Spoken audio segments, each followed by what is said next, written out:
Bismillahirrahmanirrahim. Assalamualaikum warahmatullahi wabarakatuh. Adik-adik, kita lanjutkan pembelajaran hari ini tema 8, subtema 1, pembelajaran 1 tentang lingkungan dan mata pencaharian penduduk ya. Keragaman mata pencaharian. Jadi mata pencaharian penduduk itu antara wilayah satu dengan wilayah yang lainnya itu berbeda-beda, beraneka ragam.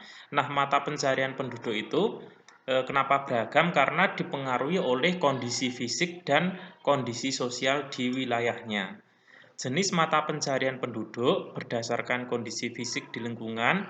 Coba kita lihat dari dataran rendah. Dataran rendah itu kebanyakan atau mayoritas penduduknya itu bermata pencaharian sebagai buruh, karyawan, dan pedagang.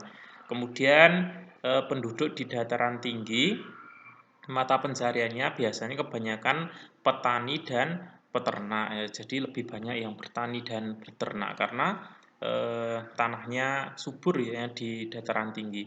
Kemudian daerah pegunungan mata pencahariannya bisa pertanian, bisa perkebunan, bisa kehutanan itu yang di area yang tanahnya subur. Kemudian yang di area yang tanahnya tidak subur itu biasanya sebagai penambang, jadi menambang ya. Kemudian yang selanjutnya daerah pantai atau pesisir itu kebanyakan mata pencahariannya adalah nelayan, kemudian petani tambak, kemudian pembuat garam ya biasanya di pesisir pantai. Kalau di wilayah pesisir ya. Keberagaman karakteristik individu di lingkungan sekitar ya. Keragamannya ada apa saja? Keragaman fisik itu meliputi warna kulit, jenis rambut, tinggi badan, berat badan. Itu kan bermacam-macam warna kulit, ada yang kulitnya warnanya putih, ada yang hitam, ada yang sawo matang. Kemudian jenis rambut ada yang lurus, ada yang ikal, ada yang keriting ya. Kemudian tinggi badan ada yang badannya tinggi, kemudian ada yang pendek, jadi beragam. Kemudian berat badan juga berbeda-beda ya. Ada yang sama tapi ada yang beda juga. Nah, itu menunjukkan keragaman fisik meliputi warna kulit, jenis rambut, tinggi badan, berat badan. Kemudian keragaman yang lainnya yaitu keragaman kegemaran dan keragaman sifat. Ini juga bermacam-macam. Kegemaran antara satu dengan yang lainnya, kemudian sifat antara kita dengan yang lainnya itu juga bermacam-macam. Nah, keragaman fisik, keragaman individu, karakteristik individu ini harus kita syukuri karena gitu. Walaupun berbeda-beda karakteristik individu satu dengan yang lainnya atau kita dengan teman yang lainnya itu berbeda, tapi ini harus kita syukuri.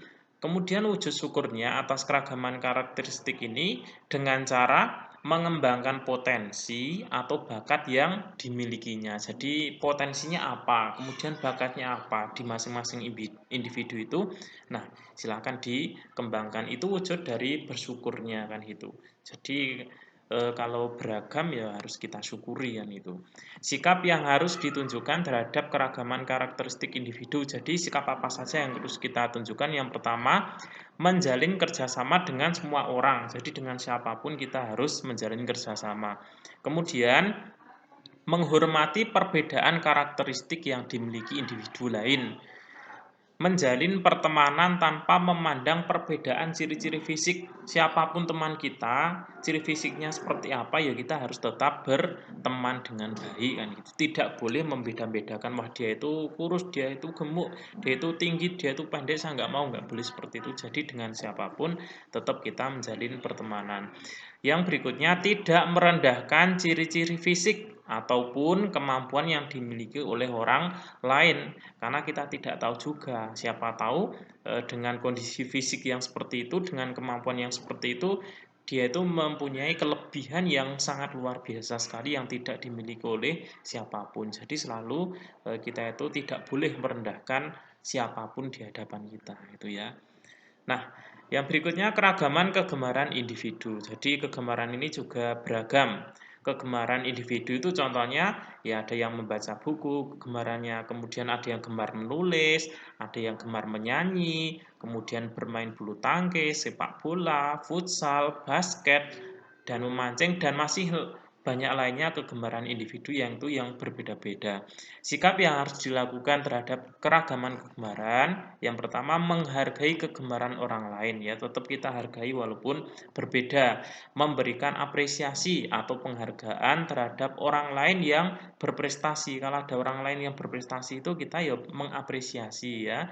Memberikan penghargaan, tidak sebaliknya malah kita itu malah iri atau dengki, nggak boleh kayak gitu. Kemudian mendukung orang lain menekuni kegemarannya, jadi kita memberikan support, memberikan motivasi terhadap orang lain yang memiliki kegemaran, saling menghormati terhadap kegemaran orang lain. Kegiatan ekonomi penduduk ya, ini sudah sering kali kita pelajari. Kegiatan ekonomi itu ada 3, kegiatan produksi, kegiatan distribusi, dan kegiatan konsumsi. Contohnya yang paling mudah seperti ini di dalam dunia perdagangan kan gitu. Misalnya ada orang yang memproduksi padi, petani, berarti petani itu sebagai produsen ya, karena memproduksi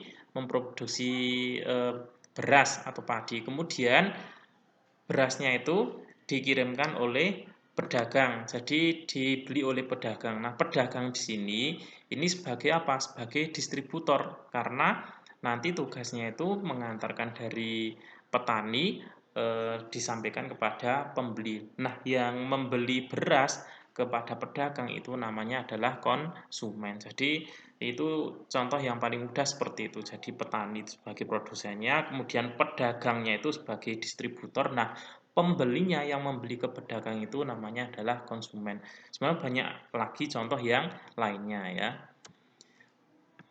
Yang berikutnya dalam cerita ada yang namanya cerita fiksi ya, penyampaian pesan moral dalam cerita itu dibagi menjadi 3 ya. Penyampaian pesan moral dalam cerita fiksi ada 3, bisa melalui tokoh, bisa melalui dialog, dan juga bisa melalui jalinan cerita. Nah, kemudian karakteristik individu dalam cerita fiksi itu ada 2. Yang pertama adalah tokoh utama, yaitu tokoh yang memiliki peran penting dan mendominasi dalam cerita. Jadi perannya itu penting, kemudian dalam cerita itu mendominasi atau sering muncul dalam cerita itu namanya tokoh utama. Kemudian yang kedua adalah tokoh tambahan atau sampingan, yaitu tokoh yang muncul beberapa kali dan digunakan untuk menghidupkan cerita sebagai pemanis. Jadi munculnya hanya beberapa kali saja, bisa sekali atau 2 kali hanya muncul, dan munculnya sebentar saja kan gitu. Itu namanya adalah tokoh tambahan atau sampingan. Itu anak-anak semuanya untuk tugas hari ini nanti mengerjakan soal pada buku pendamping halaman 16 dan halaman 20 bagian A dan B. Kita koreksi besok ketika tatap muka gitu ya. Itu dulu anak-anak semuanya. Terima kasih, semoga bermanfaat. Assalamualaikum warahmatullahi wabarakatuh.